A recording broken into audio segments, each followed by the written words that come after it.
This is the fourth walk of historic Galt in Cambridge. You can start here by parking at the ID Exchange parking lot. Or if you're joining me from part 3, I'm glad to have you back. As always, information for parking, stores and more is in the description below. This area is known as Queen Square, named for Queen Victoria, was developed by the founder of Galt, William Dixon, in the mid-1830s. His original idea that this would be the town square didn't quite work out that way. This is a fun spot to sit, especially on a Saturday morning to watch the world go by. And people have been doing that for decades, as shown in this photo from the 1940s. The fountain that's here was a 1967 centennial project called Centennial Fountain. It was restored in 2017 for Canada's 150th birthday. So many people wonder why there's a cannon here, and the story is, if it weren't for this cannon, Galt wouldn't have become the prosperous community it did in the mid-1800s. The Crimean War of 1853 to 1856, where England, along with other countries, were fighting the Russian Empire, meant that England could no longer trade with Russia for their wheat and other foodstuff. England turned to the southern Ontario area to fulfill those needs, and suddenly the farmers of Galt and the surrounding areas were becoming wealthy as their crops were in high demand. Galt also supported the war with donations. As a thank you and acknowledgement of all Galt did, this cannon was presented in 1864 as a trophy of the siege of Sevastopol. During the Second World War, the city of Galt was ordered to turn over its old war relics for the scrap metal drive.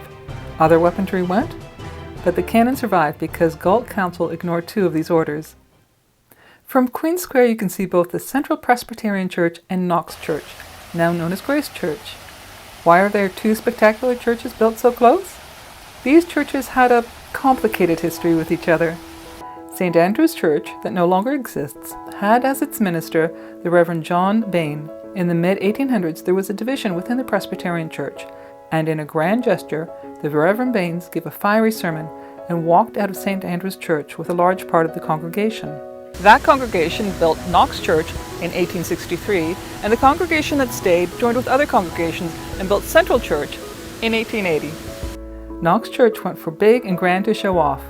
The end results are 2 beautiful churches that the congregations of each could see how many were showing up to each other's Sunday services. Central Presbyterian is undergoing restoration currently. Its architecture is considered Victorian Gothic with a spectacular octagonal spire and mosaic slate tiles.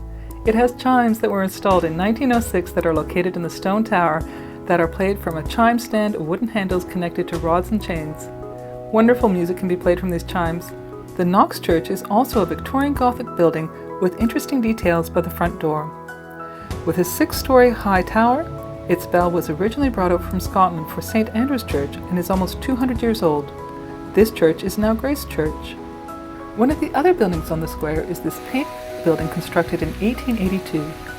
That was originally in yellow brick. This was the doctor's house built for Dr. George Sylvester. It was his residence and office and remained so for several generations of doctors afterwards.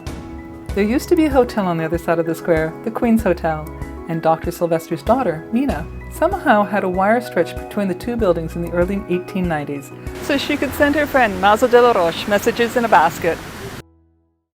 If the name Mazo de la Roche sounds a little familiar, it is because she was the author of the highly popular Jonna series, the fictional White Oaks family that spanned over 16 books. At the time of her death, in 1961, there had been 11 million copies of her books sold. De la Roche's family lived in Galt for about 2 years. The Queen's Hotel was embroiled in one of the most famous murder mysteries and scandals in the history of Galt. In 1888, a box of chocolates was sent to the Cherry household, with each chocolate in the box having a tag on it for the person it was meant for. Meta Cherry, the 2-year-old daughter, ate her chocolate, and then ate her mother's chocolate, and promptly died. News spread quickly throughout Galt, and it turned out that 2 other prominent families in the area had also been sent chocolates. The Ridley family and the Lowell family, where Charles Lowell was the proprietor of the Queen's Hotel. The local constabulary knew that they were out of their depths in this case, so Detective John Wilson Murray from Toronto was called in to solve the murder. Detective Murray was becoming famous for his use of scientific methods to solve crimes. When the other 2 boxes of chocolates were examined, in each box there had been 1 chocolate that had been poisoned, but the labels had fallen off the chocolates, so it was unclear who the chocolates were intended for in the other households. The poison was strychnine, and suspicion fell on the servant girl Hannah Boyd. Hannah Boyd was a stunningly pretty girl, and there was rumors of her indiscretion with her employer, Charles Lowell, from the Queen's Hotel. Hannah was 20 at the time, and Charles was married with a 16-year-old daughter. Hannah Boyd, she was taken in for questioning by the police. When a newspaper wrote up the story, they were savage in their opinion with her. And I quote, "Her reputation in Galt is not that of an honest, upright girl, but rather one whose pretty looks and indiscreetness mutually contributed to her way of life." And it went on to accuse her of having an affair and murder. I'm going to leave the full quote below. Then, as quickly as she was arrested, she was released. And that was the end of that. Even though 3 prominent families had been targeted and a child had died, Detective Murray never made any headway of the poisonings. Years later, the detective wrote his memoirs where he stated that he knew who committed the act of murder but could never gather enough evidence to prove it.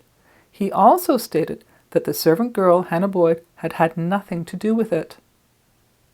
If the idea of a Victorian detective that uses scientific methods to solve crimes rings a bell, it's probably because the author Maureen Jennings based her fictional character, Detective Murdoch, from Murdoch Mysteries on Detective Murray. In an odd twist of events, the TV show Murdoch Mysteries is often filmed in Cambridge, especially in Galt, to portray Victorian Toronto. The Portuguese Monument states, "The contributions of the recent immigrants to our community were honoured by the erection of this monument in 1980. Cambridge has a large Portuguese community, mostly from the Azores. The monument is in the shape of a form of a patrão, a stone marker erected by Portuguese explorers from Africa to China." Crossing the street on Millville Avenue to look at the former Riverside Silkmill factory. Built of red brick, it was one of the last large factories to be built in the Galt core. It was built in 1919 and was in commercial use until 2000. Renovations began in 2003, and in 2004, big changes happened.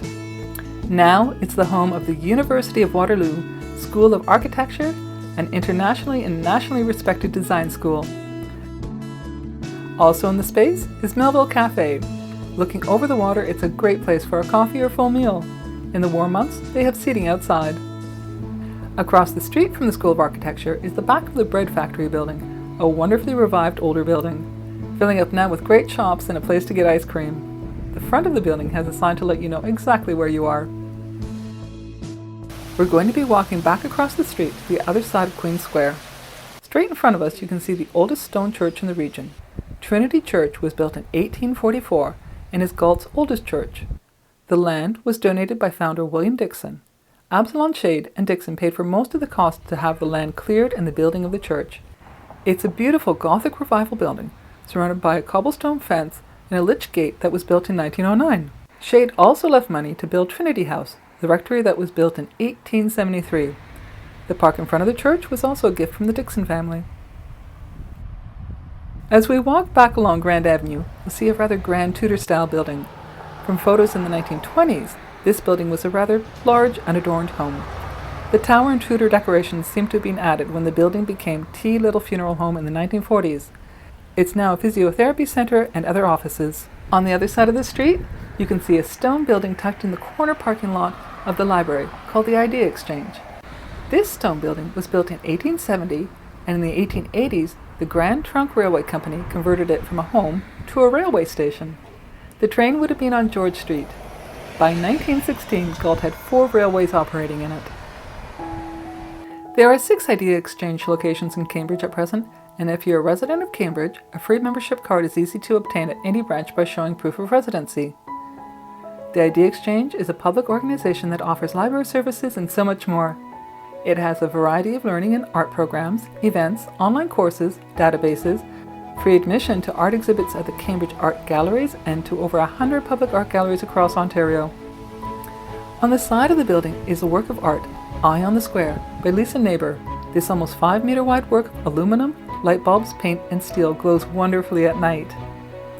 The Jenny Wren statue was given to Galt in 1972 by the Women's Royal Canadian Naval Services, the Wrens, who trained in Galt during World War II. The statue honors the Wrens and is an expression of thanks to the city of Galt. In 1943 to 1945, 6,000 Wrens received their basic training in Galt before receiving their wartime assignments. The artist, Francis Gage, was one of the Wrens that trained in Galt. The statue is 5 foot tall and made of bronze, and was one of the first statues to commemorate servicewomen in Canada. In 2010, there was a plaque added to mark the 100th anniversary of the founding of the Canadian Navy with a special Canadian Naval Centennial Rose, Navy Lady. It was planted around the statue. Crossing the street, we're going to go to the Cenotaph. This memorial was unveiled in November 1930 to over 10,000 people. The artist Francis Loring described it as the heroic figures of victory on one side and the mourning figure of peace on the other side. There are 239 names of the men from Galt who died during the First World War.